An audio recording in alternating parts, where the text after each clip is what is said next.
Hello and welcome to my channel. So today I'm here at the Audi showroom to take a look at the brand new Audi Q5.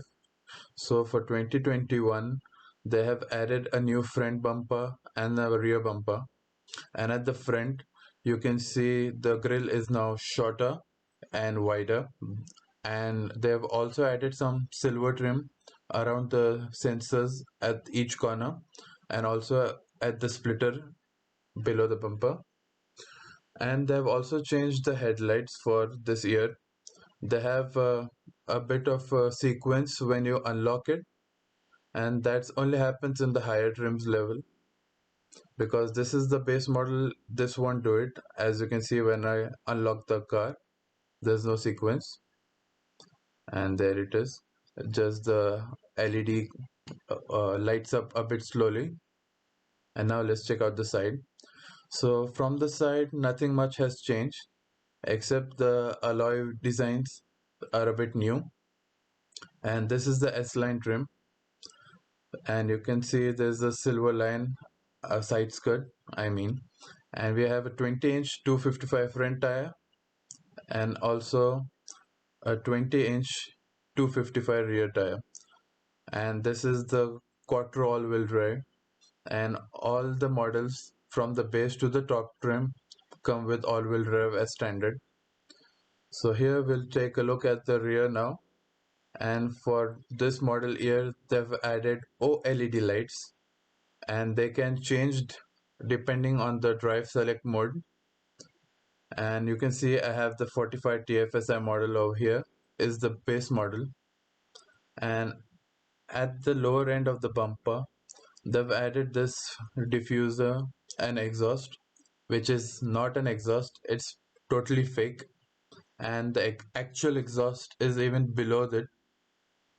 So Audi started the trend of the fake exhaust and they keep continuing it.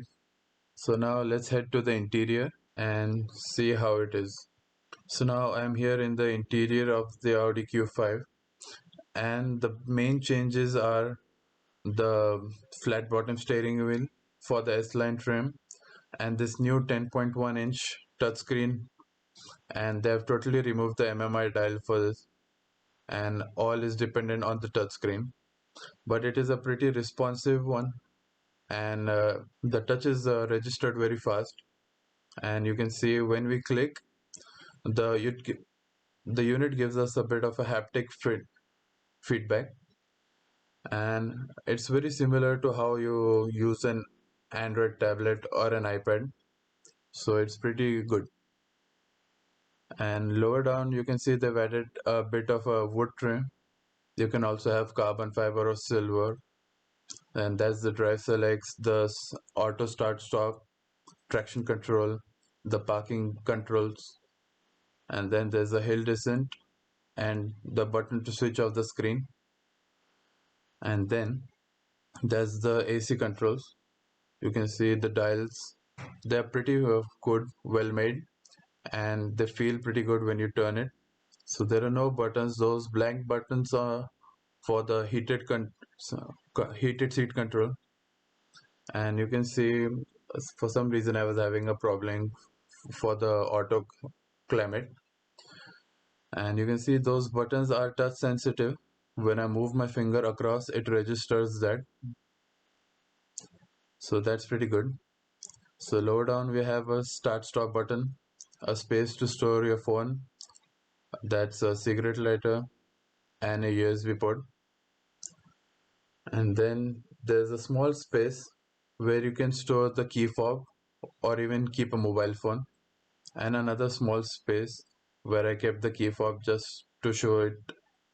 And then this is the gear selector, and we can push it back to go into D, or push it in the front for go into neutral or reverse. That's the handbrake, and that's the control for the volume knob or tuning for the radios. So here you can see this the wireless charging pad, and below that we have two cup holders which are pretty decent size, and they are heated and cooled. So here is the stock for the cruise control and the wipers. and the indicators. They are pretty well made. And then these are the paddle shifters, which are made out of plastic, but they have a good feel. And then all the light controls are here, and that is to adjust the brightness for the virtual cockpit, but due to the lighting of the environment we can't see it clearly. So here we are at the virtual cockpit, and we can change the view to a reduced mode to see more information. And then we have different information we can go through, like the navigation, some phone controls, the radio, and also the main basic car information. And then we have a favorite button on the steering wheel, which we can assign any of these functions.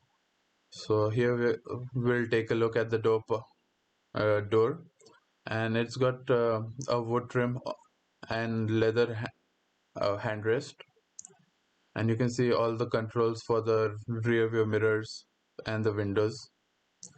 The top plastic is not very hard and not scratchy. It's not scratchy, but it's pretty well made, so feels good. So we have a basic sound system for now, since this is a base model, and that's the button to open the tailgate. So these are some controls on the roof, and these are the light controls. As you can see, as I turn on the lights, they are LEDs. And also we have the sunroof control, and we have a big panoramic sunroof, which makes the car feel a bit airy. So these are the visors, and they have their own vanity mirrors built in and a light, and that is to keep the parking tickets or anything basic paper tickets, and it comes off but does not slide all the way through.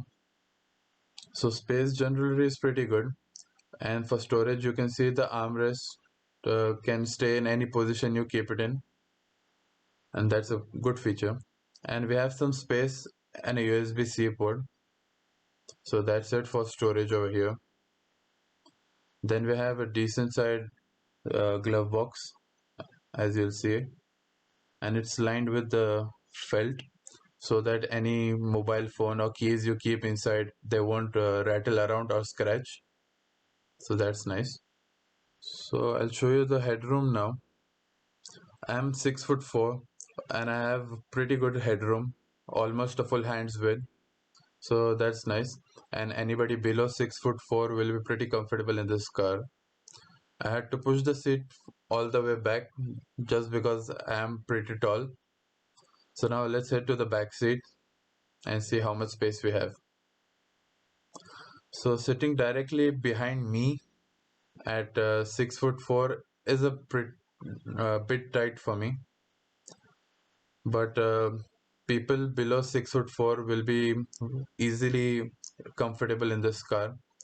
It's just that I am pretty tall. So as you can see, I had almost no knee room, but that was because the front seat was pushed very back for my driving position. So for headroom, also again at the back is pretty good. Again a full hand's width, so it should be pretty good. So this one has tri-zone climate control and two vents for each of the side, and that's another socket. So now we have so this is the armrest, and you can see it's pretty good size, and the cup holder design is pretty nice. So when you don't need it, you can keep it flush, and it doesn't invade your elbow space. These seats can move forward and backwards.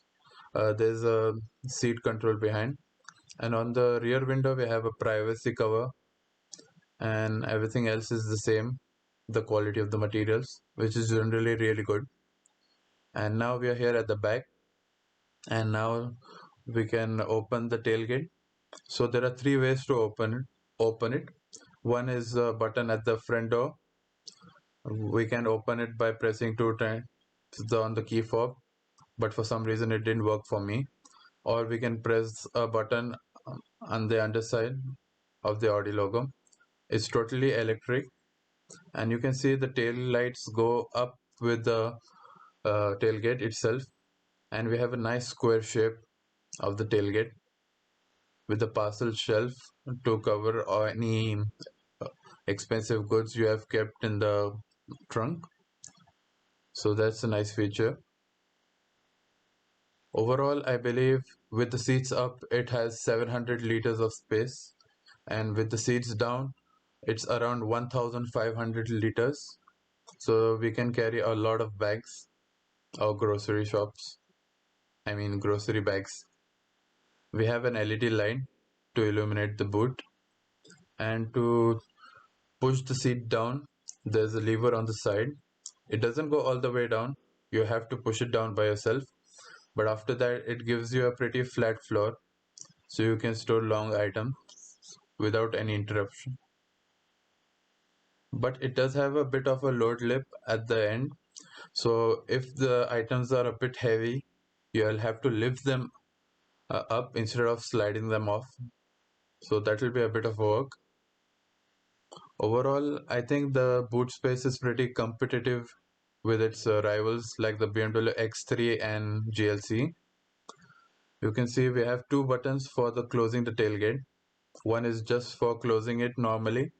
One is if you have a bit of bags in the hand and you can't remove your key fob to lock the car, you press the second button and it closes down the tailgate and locks the car together. So that was that. So overall, it's a pretty nice refresh and it looks pretty good. I believe it's one of the best all-round package among its competitors, with the BMW being a bit more driver focused and the Mercedes being a bit more luxury focused. You can see the fuel economy is 13.9 liters per kilometer, so which is excellent according to Sasso. So that's pretty nice. So now let's open the engine bay and see how it is. So here you can see we have the 2-liter four cylinder. So this four-cylinder is standard across all the models except the SQ5, which has a V6. So this one has 261 horsepower in the base trim, which is 45 TFSI. There's also a 55 TFSI, which will give you around 320, I believe, horsepower. So that was the review, our first look, you can say. So if you enjoyed this video, guys, do leave a like below, hit subscribe, and please show your support to my channel, and I'll be back next week with a new video.